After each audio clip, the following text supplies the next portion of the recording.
Thor is left alone to fill his father's shoes. But as he doesn't have that much experience about how everything works, Frigga tells him to study the 9 realms and learn while she gets back. And she specifically says, "No parties." Of course, Mother. Thor saying of course here gave me the same vibe as this one. Of course.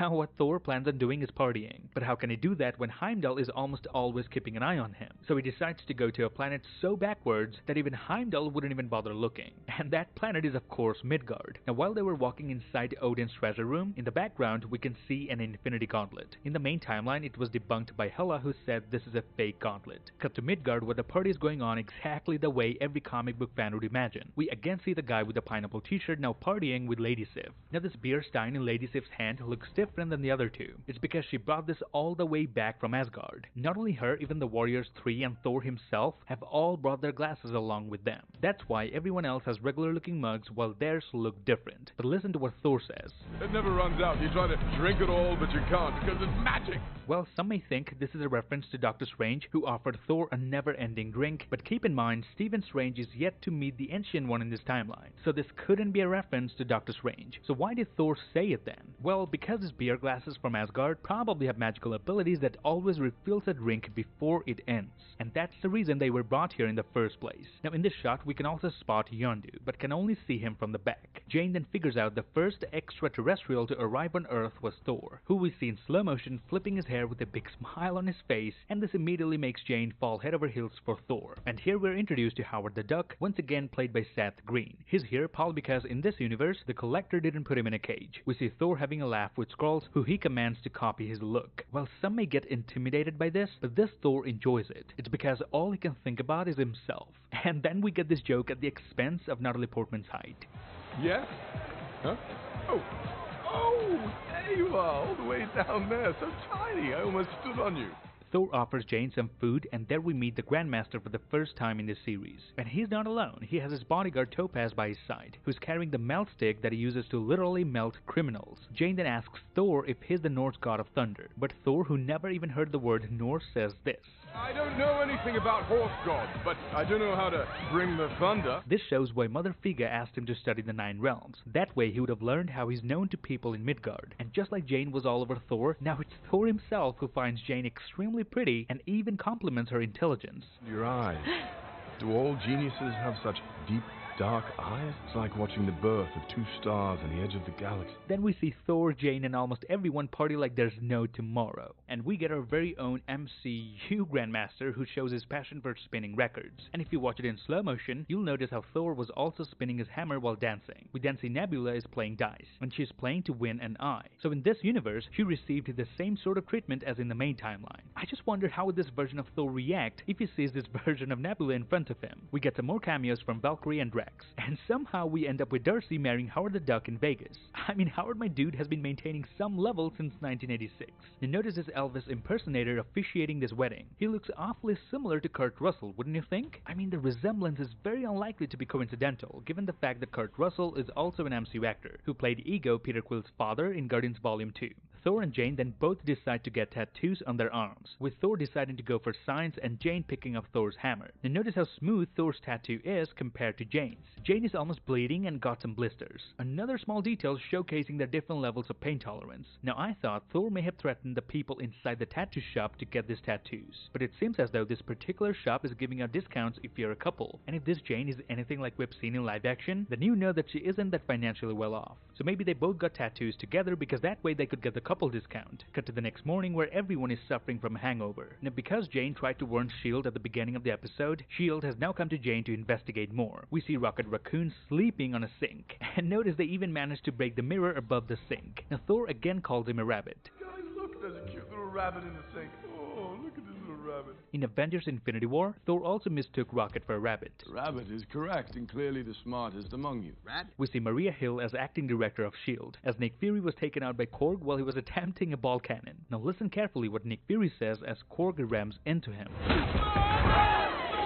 I've tried to listen to it multiple times, and I think he says mother I mean, of course he doesn't finish the word, but this could be a nod to the end of Infinity War where Sam Jackson said the exact same thing. Now, as the acting director of S.H.I.E.L.D., Maria Hill decides to page Captain Marvel, and over here Thor is again partying, but now in Paris. Then we see Thor taking selfies with Aisha, aka the Golden High Priestess from Guardians Volume 2. Then enters Loki, who was raised as the Prince of Jotunheim. I really forgot that Loki is actually supposed to be of this size, considering his people are literally called Frost Giants. I think the reason I forgot is because even in the Loki series, where we got to see a variant Frost Giant Loki, he was in his regular size as well. So it never really crossed my mind that had Loki remained in Jotunheim, he would have had the same size as other Frost Giants. Kudos to the writers and director for getting this right this time. Now, I absolutely love how Loki addresses Thor in their first meeting in this episode. Where's that son of a witch, Thor Odin's son? He could have just simply said Thor Odin's son, but he also says son of a witch. This does have a deeper meaning if you think about it. I mean, in the Prime timeline, Frigga is the one who taught Loki magic, and is one of the only Asgardians who truly loved Loki, and vice versa.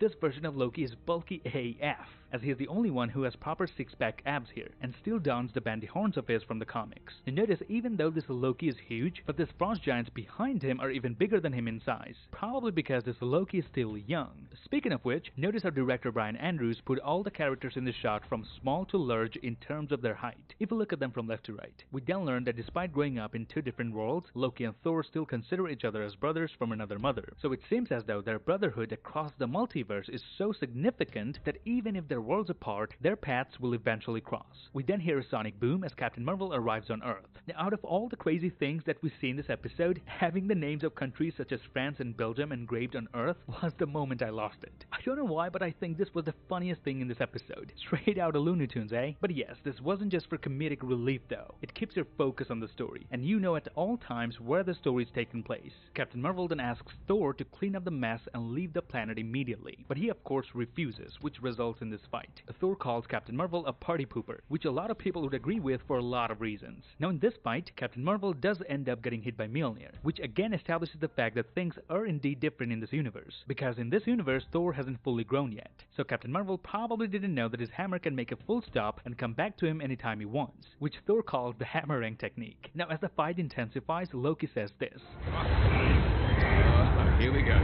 Here we go. It shows his excitement, how he's counting on Thor to win. Reminds me how Loki smiled in Thor Ragnarok when Thor reached his absolute peak. Now Thor was spinning his hammer so fast that it became difficult for bystanders to hold their ground. In fact, this particular bystander, who looks to be a teenager, got tossed around so badly that it took out another bystander while falling on the ground. Thor and Captain Marvel go toe to toe and we end up in Stonehenge. Now this place isn't new to the MCU, as Eric Selvig got apprehended from here in Thor the Dark World. Now Thor ends up tapping one of the stones, and as it falls, it creates the domino effect. Now I have a theory here, which is probably a reach, but please hear me out. Thor tapping on one of the stones sets off a chain reaction, which causes destruction to a historic place. This could be a metaphor for how one single event could set off a chain reaction that has a huge impact by the end. This is what it's all been leading up to. All of the 7 episodes are like tapping the stones, and the 9th episode is going to show us the final impact. The fight continues as we now move to another continent. Now notice how fast Captain Marvel is. She punches Thor to another continent, and while he's still mid-air, she punches him again on their descent. We get some epic hand-to-hand combat in the scene. Now, because of how quickly everything happens here, I had to go even slower than 0.25 speed. So at the beginning of this fight, Captain Marvel gets all charged up and goes binary, but then Thor manages to hit her first. As a result, she loses her binary form. As you can see, her eyes are not glowing anymore, but in the very next frame, she transforms into her binary form once again. Now it's not important who is more powerful here. What's important is the fact that all of the things that I just told you happened in less than a second. Now the next detail is even more fascinating. We know that Thor uses his lightning powers while fighting, which is mostly bluish in color, and Captain Marvel's kinda yellow or golden.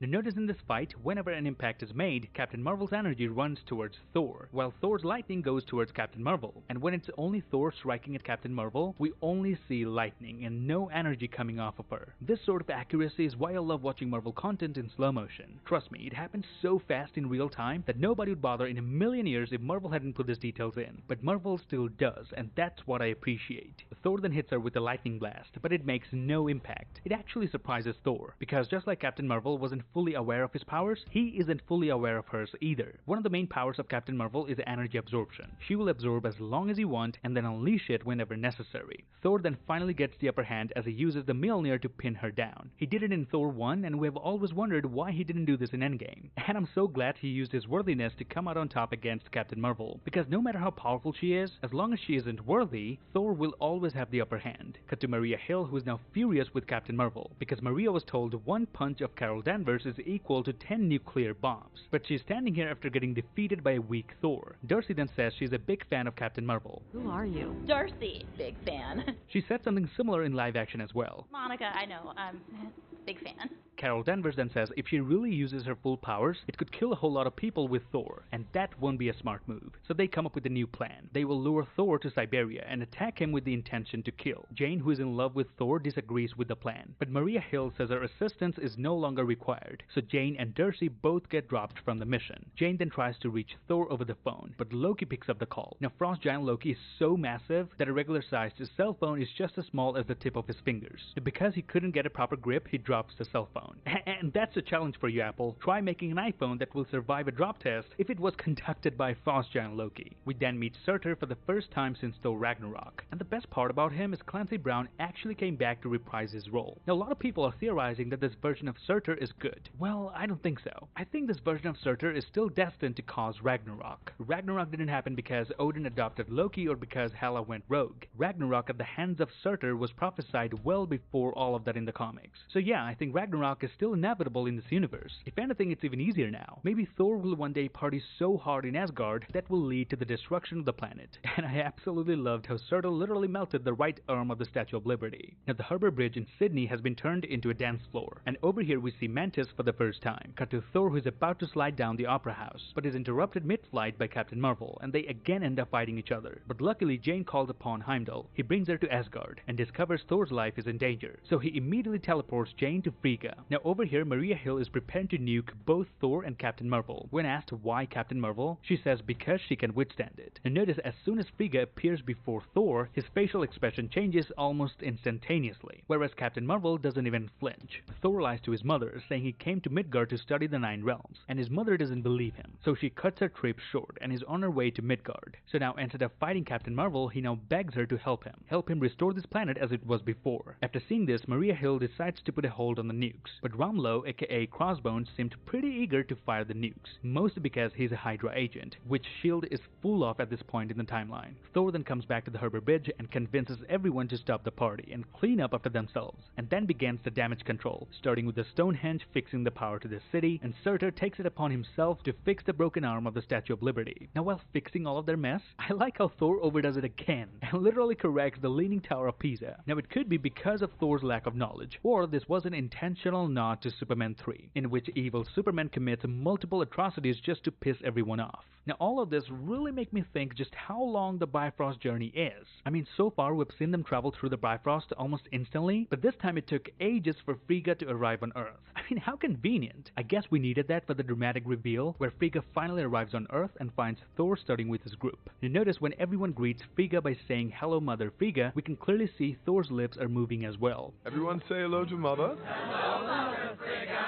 So he's literally instructing them what to say, but Frigga, being a witch, can still sense something suspicious. Captain Marvel arrives, who helps Thor maintain the illusion, but not for long, as Thor eventually gets caught when he summons Mjolnir and it comes back in this condition. Thor then finally asks out Jane on a date, and we were on the verge of getting a happy ending, until Ultron arrives with his army through a portal. Now this Ultron is from a different timeline, where he defeated the Avengers and successfully uploaded his consciousness into Vision's vibranium body. Not only that, he also possesses all of the 6 Infinity Stones, with the Mind Stone and the Time Stone being in the center, indicating they hold much more significance compared to the rest of the stones. Now what's interesting here is that even the Watcher was caught off guard, so he may still be under the impression that the multiverse do not entangle with each other, and that's why seeing Supreme Leader Ultron coming to conquer this world took the Watcher by surprise. And notice how Ultron's entire suit works as a gauntlet, enabling him to use the stones with more freedom. So Ultron, trying to one-up his creator Tony Stark, remained the same here. I guess this is it. The next 2 episodes could see an Endgame level crossover, with the final episode being titled Infinite Ultron. And that's it. This would be my breakdown of What If episode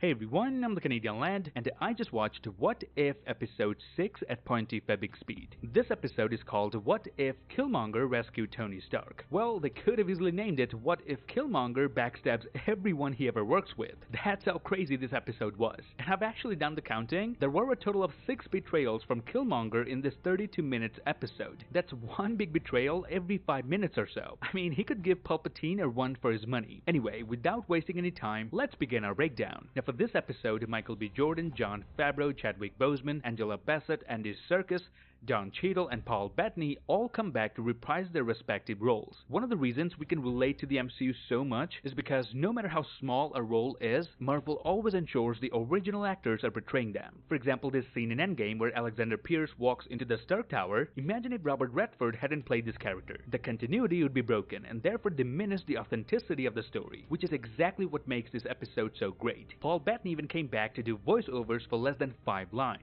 Anyway, the episode opens in Afghanistan, the exact same way as it did in Iron Man back in 2008. Even the 2 soldiers getting killed who were guarding Tony, the animation has been directly ripped from the original Iron Man film. But in this one, instead of getting blown by his own made missile, he gets saved by Eric Killmonger, who literally hurls the missile even without the powers of Black Panther. This immediately establishes the extreme strength and ability of Killmonger. Then we get a glimpse of what was supposed to happen, how Tony was destined to become one of the greatest superheroes of all time. But sadly, this event changed everything. Now I loved how Marvel overlapped the Killmonger theme with the Avengers and made it into one epic background score.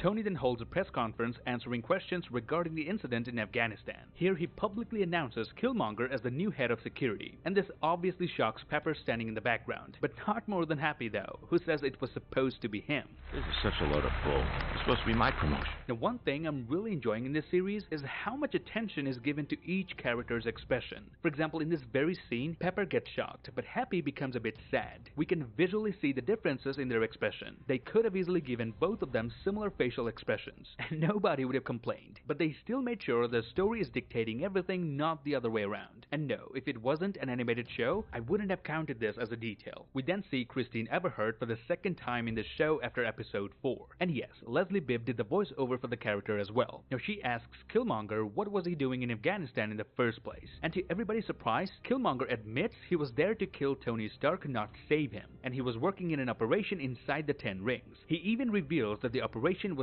funded by none other than the COO of Stark Industries, Obadiah Stane. My guy even brought receipts to show as proof. As a result, Tony kicks Obadiah Stane from the company. Now, even if we take the sacred timeline into account, it makes perfect sense that Killmonger was in Afghanistan at the time of the attack. Here's why. Kills in America, Afghanistan, and all this death, just so I could kill you. Now, instead of keeping Killmonger as the new head of security, Tony promotes him again directly to COO to replace Obadiah Stane. Now, in this party, listen to what Tony and Killmonger say before cheering with their drinks. Terrorists, corporate raiders, matching cover models. What do they all have in common? They came for the king, and they missed. They came for the king and they missed. This is a famous line from the show The Wire, which also starred Michael B. Jordan. You come at the king, you best not miss.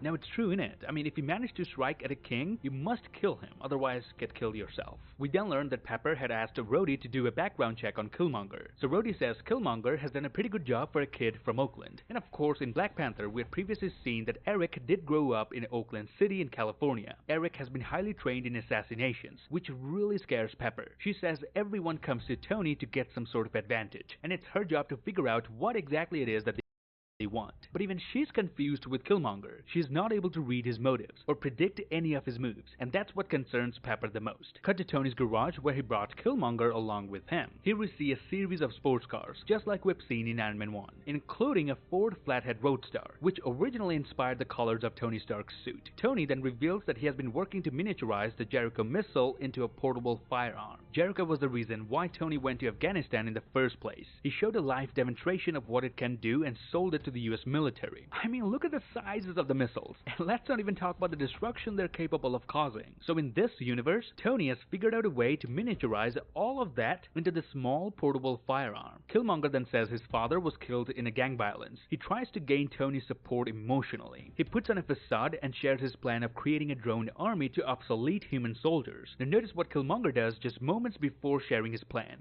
Forget it. What? Just my doctoral thesis. As you can see, Killmonger actually breaks the fourth wall and makes direct eye contact with the audience. Him looking right at the camera, or the audience in this case, was a direct hint that he's manipulating Tony to turn his idea into reality. Tony of course agrees to work with Killmonger. He thinks he's paying off a favor by doing this. We then see the design of the drone made by Killmonger, which even Tony thinks is a little too bold. Now the design looks really similar to Gundam. Gundam is a fictional Japanese military robot. Now Killmonger explains why he designed it after Gundam. What?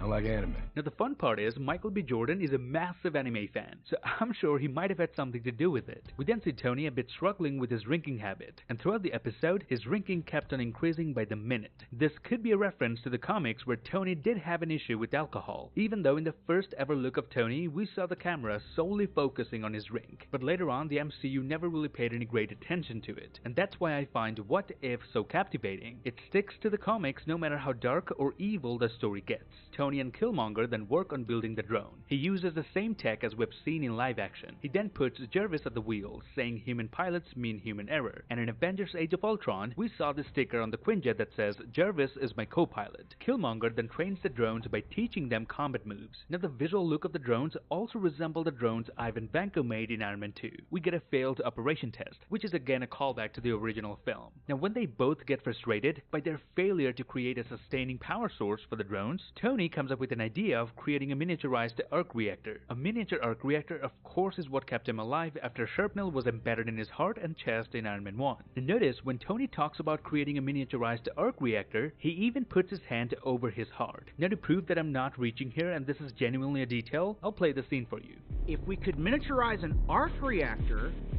Oh, that's a dumb idea. Notice when he has the idea, he puts his hand over his heart, but as soon as he drops the idea, he removes his hand as well. Killmonger then suggests using vibranium to power the drones, which actually shocks Tony, as he knew the only piece left of vibranium was used in making Cap's shield. Now the next detail could be a bit far-fetched, but hear me out. Notice we never see the necklace on Killmonger, as he keeps it hidden for the most part, up until he needs to reveal it to achieve his mission. But in the main timeline, he always has it hanging on his neck and never tries to hide it. So I think this hiding of the ring in this universe could be a metaphor for him hiding his real motives. In this timeline, he never really shares what he's up to, unless it becomes absolutely necessary. So yeah, I think it's a reach, but let me know what you think. The vibranium then creates an energy field around them, which is directly taken from Iron Man 2 where Tony creates a new element. But this much vibranium of course isn't enough to power an entire army of drones. So Tony proposes going to Ulysses Claw to buy more vibranium from the black market. Pepper thinks it's not a good idea, so Tony says how about we send Rhodey instead. Notice even at the office, Tony was still drinking. Or should I say he already had one, considering the glass seems empty. Now if I just rewind back a few seconds,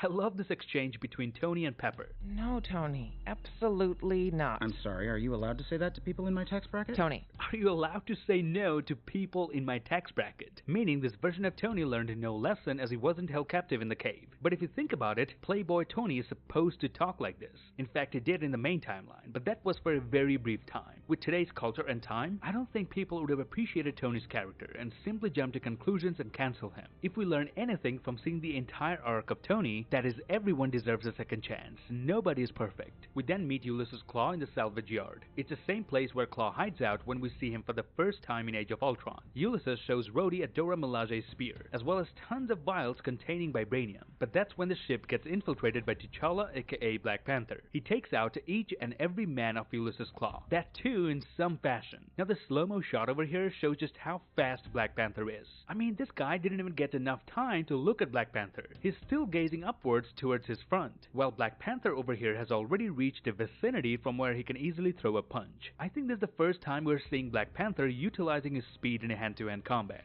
T'Challa asks Rhodey to let him take the vibranium where it belongs, but enters Killmonger who uses a sonic taser which instantly neutralizes both Rhodes and T'Challa. We saw a similar version of this weapon in live action as well, but of course every weapon in this universe is either drastically bigger or smaller than the live action one. Now I've seen some people asking how did Tony not know that Killmonger took the sonic taser with him in this ship. Well, don't forget Tony was the one who made him the COO of Stark Industries, so Killmonger has access that doesn't require oversight from Tony. Now Black Panther, who is already struggling with the sonic taser, then literally gets shot with a sonic blast, and this eventually kills him. Killmonger then rips the glove off of T'Challa and uses it to smash this door open. He says, This I'm really feeling. This was foreshadowing how he will eventually take on the mantle of Black Panther. He then kills Rhodey, and we come to know Ulysses and Killmonger were in on it together. That's why Ulysses slowly started walking backwards without anybody noticing, and Killmonger was the one who spread the word to the Wakandans that Rhodey will be here to buy vibranium. So bringing T'Challa here and killing him was all part of Killmonger's plan. The Dora Milaje then carries the body of T'Challa away in a casket, while the military takes Rhodey's. Now in T'Challa's casket it says Wakanda forever. I've actually checked the Wakandan letter so I can confirm it. Tony then exposes Killmonger by showing him holographic footage of the murders he committed recorded by Jervis. This does seem like the same holographic technology that Tony used in Iron Man 3 to investigate who attacked Happy. Tony is of course again drinking, but notice he has a bracelet on this time. He didn't wear it until now. This was foreshadowing that he completed making the drone and can control it through this bracelet. Now Tony says something here that is probably one of the heaviest lines in the MCU. Call the cops. Still won't get here in time to save you. Yeah, well, police are the law. I want justice. Tony then uses these metal panels enclosing the room so that Killmonger cannot escape. I'll be honest, the way these metal panels were closing kinda reminded me of Endgame, where Tony did the same in the Avengers compound just before Hulk's snap. Now against the drone, Killmonger was in fact struggling, but then realizes he has to change the pattern of his fight, because the drone already knows all of his moves from its training. Now in the process, the drone rips off Killmonger's shirt, and it reveals the marks that he made for each kill. Killmonger spots this vibranium spear, which he uses to take down this drone. He then throws the spear towards Tony and says he genuinely thought he wouldn't have to kill him. After Tony dies for like the 4th time now, giving some really tough competition to Vision, eh? Killmonger uses a knife and adds another mark to his collection of scars. This is the first time we visually see him adding a scar on his body. The next day, General Ross shows up and seizes all of Tony's assets. Happy and Pepper both get suspicious of Killmonger, as security footage as well as Jervis's memory were all wiped clean. And who has access to wipe all this? That's right. Oh, I don't know, 3 murders in 2 days and 1 man at the center? So a character that looks like Gwyneth Paltrow again finds herself in a situation that is really similar to the plot of The Talented Mr. Ripley. I wish Gwyneth Paltrow came back to do voiceover for her character, so I could phrase this whole point in an even better way. Killmonger then pulls up another chess move as he convinced General Ross that Tony's murder was done by the Wakandans to take revenge for T'Challa's death. So General Ross commands them to begin production on the automated drone so they can go to war with Wakanda. Killmonger then again succeeds on his plan, producing hundreds of drones with the help of the US military, that too with money coming in from Stark Industries. If you think this was a genius move, just wait until the end of the episode where he pulls off even greater moves. Ulysses then shows Killmonger the path to Wakanda. And of course, as soon as Ulysses became useless to him, Killmonger killed him as well. He then drags his body to Wakanda in order to prove his loyalty, as he just killed a man who used to steal from Wakanda. King T'Chaka welcomes and accepts Killmonger with open arms, while Shuri and Ramonda are a bit reluctant. And notice Shuri is relatively shorter here than the rest of them. If you found it odd, don't forget it's taking place back in 2008, so Shuri was still a kid. But what's different in this universe is the fact that Shuri has these white dots on her face all the time, whereas in the main timeline, our Shuri only had her during battles. Killmonger then warns that the US military is sending an army of drones. I mean, this is the 6th time he's betraying someone, and this time 2 entire nations, so he's always playing on both sides, which guarantees his victory. I mean, how could you lose when you have the ability to switch sides whenever you want? To be honest, if this plot was made into a 2.5-hour movie with a lot more character developments, it would definitely be a smash hit. And notice how advanced Wakandan tech is even in 2008. They could see the holographic visuals of the drones as they approached the border. Killmonger then says they have to let the drones come inside their force shields, and once they're all in, closing the force shield will disconnect Jervis from all of these drones. These people murdered your son. Even if there's only a chance I'm legit, isn't it worth the risk? Now kudos to the writers who wrote these epic dialogues for Killmonger, which are so compelling and at the same time hits right where it needs to. Now the battle begins and everything happens as Killmonger predicted, but that definitely isn't the end, as he now secretly takes control of the drones from Jervis. Now listen to the way Killmonger says Wakanda forever. Wakanda forever! It just doesn't sound right, does it? He doesn't say it with as much conviction as he needs to. I think that was intentional from the creative team and Michael B. Jordan. I mean, Killmonger is not really in this for Wakanda. All he wants is power. Now the way the Wakandan army activates their shield is again directly taken from Infinity War, and this rhinoceros that Killmonger takes a ride on was also shown in the end battle of Black Panther. And notice when Killmonger attacks the drones from the side, even though it made Ramonda happy, but if you think about it, that's kind of Killmonger's policy, isn't it? He doesn't have to worry about moral grounds, and that's why even though Ramonda attacked from the front, but Killmonger didn't hesitate to approach from the rear end or the side. And notice in the entire battle, none of these drones tried to attack Killmonger, which made it easier for him to save the Dora Milaje and gain their trust. So this proves the drones were in fact under under his control. Again, playing from both sides. Now here's one more incredible detail from this episode, and this is probably my favorite. When Killmonger stands on top of a damaged drone, he drives his spear across the chest of this drone, damaging a few letters of the Stark Industries logo. And notice, if you take out the broken letters, it spells out Stark in dust. And this drone that was built using Stark's resources is also dead. This is probably one of the best Easter eggs I've ever come across in this series. Now, having gained King T'Chaka's trust, Killmonger gets the purple herb that allows him the powers of the Black Panther. Killmonger then meets T'Challa in the ancestral plane, where T'Challa warns him that power unearned will eventually get the best of you. We then see Killmonger donning the golden Black Panther suit just like the movie version. Now over here, General Ross is preparing to deploy the Jericho missiles aiming at Wakanda, and helpless Pepper Potts goes back to her office. But to her surprise, she finds Shuri. Now Shuri came here with proof that Killmonger is the one who killed T'Challa, Rhodey, and Tony Stark. So just like Jervis was able to record footage of this double murder, T'Challa's Black Panther suit did the same as well. But because it's 2008, so I guess Shuri had to do some digging and tinkering with the suit in order to find out what T'Challa really saw just moments before his death. And this is what he saw: his cousin Anjadaka, aka Killmonger, aiming a sonic weapon. And that's how today's episode ends. So in the words of the Watcher, heroes are never really gone. They live forever. And that's it. This would be my breakdown of What If Episode 6 at part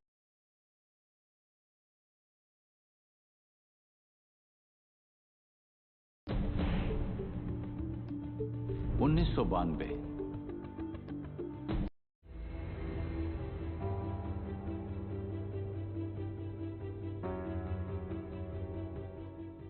Hey everyone, I'm the Canadian Lad, and today I watched What If Episode 5 at 0.25x speed and found some amazing details that will blow your mind. But please be aware, I'm gonna go scene by scene and not just talk about details or Easter eggs. I'm essentially gonna explain the whole episode. So without any further ado, let's begin. Today's episode opens with Hulk getting transported back to Earth, so we're picking up just before the events of Infinity War. In the main timeline, we already saw how things panned out, but in this universe, things got even worse. When Bruce Banner got back to Earth, this wasn't the planet he was expecting. It all started with Hank Pym and Janet Van Dyne. Now we know from the MCU that Janet Van Dyne went subatomic and entered the quantum realm in 1987. She stayed gone for 30 years. But in this universe, while she was there for 30 years, she contracted a quantum virus that essentially turned her into a zombie. So when Hank Pym went to rescue her, she transmitted the virus to him. And when they both came back from the quantum realm, they transmitted it to Scott Lang. And within a matter of days, the entire New York, including the Avengers, were all turned into zombies. So this is what Bruce Banner came back to, as opposed to a broken Avengers in the main timeline. The main timeline now doesn't seem that bad, does it? We get the same camera angles and shots when Bruce Banner crash lands into the Sanctum. He warns that Thanos is coming, but finds no one to talk to, except the Cloak of Levitation. Notice it moves ever so slightly, giving us a hint it's still very much alive, which will in fact play a significant role in this episode. More about it when I get to that bit. Bruce then puts on one of the Sorcerer's uniforms. Now the Sorcerers did have a purple outfit, but I can't help but think just how perfect this color looks on Bruce Banner, considering Hulk always used to wear purple pants in the comics. He then sees that Bleecker Street is quite literally abandoned. We then come across Ebony Maw and Cull Obsidian, and of course Bruce Banner fails to Hulk out. Well, because of continuity. Now I found something interesting here. Notice how the exact moment Ebony Maw says you're about to die at the hands of the children of Thanos, just when he says hands, that is exactly when Tony's hand appears from a portal behind him. I'll play it for you so you understand it better. You are about to die at the hands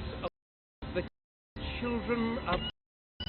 We then see Wong, Tony Stark, and Doctor Strange walk out of the portal with the Avengers background score. This looked really similar to how T'Challa walked out of a portal at the end of Endgame, even though Bruce didn't realize they're actually zombified Iron Man and Doctor Strange, but if you notice very carefully, you could already tell this isn't the same Tony Stark. Now seeing them walking out of the portal, Bruce says this: "Oh boy, are you guys screwed!" Which is a callback to this scene where Thor made the greatest superhero entrance.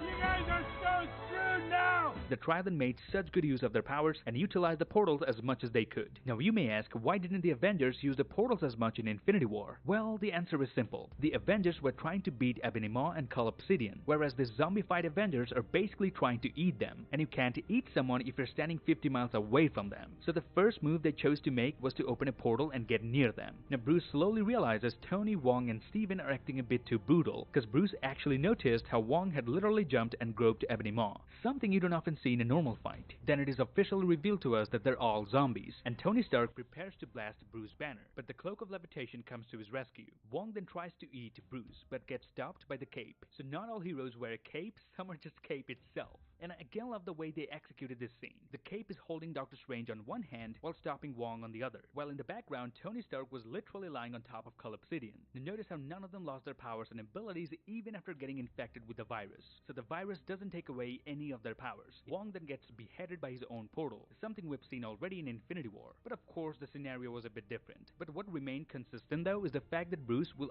always kick the remains if someone got chopped through a portal. Enters Hope Van Dyne, who uses thousands of ants and completely decimates Doctor Strange, Ebony Maw, and Cull Obsidian. However, Tony survives thanks to his nanosuit. So as a last resort, Hope had to decapitate Tony Stark. So pretty brutal scenes within the first 5 minutes of the episode. Spider-Man arrives, who is not voiced by Josh Keaton as many believed he would. Instead, it was played by Hudson Thames, who I think has done a remarkable job. And in some scenes, I didn't even feel it wasn't Tom Holland. You notice, even though Spider-Man is wearing his mask in this scene, but this is the only time we see him in his mask. Because in this universe, there's no one left alive who doesn't know his true identity. The Watcher then explains how the virus started evolving, which I've told you already, but I never thought I'd get to hear the Watcher say this.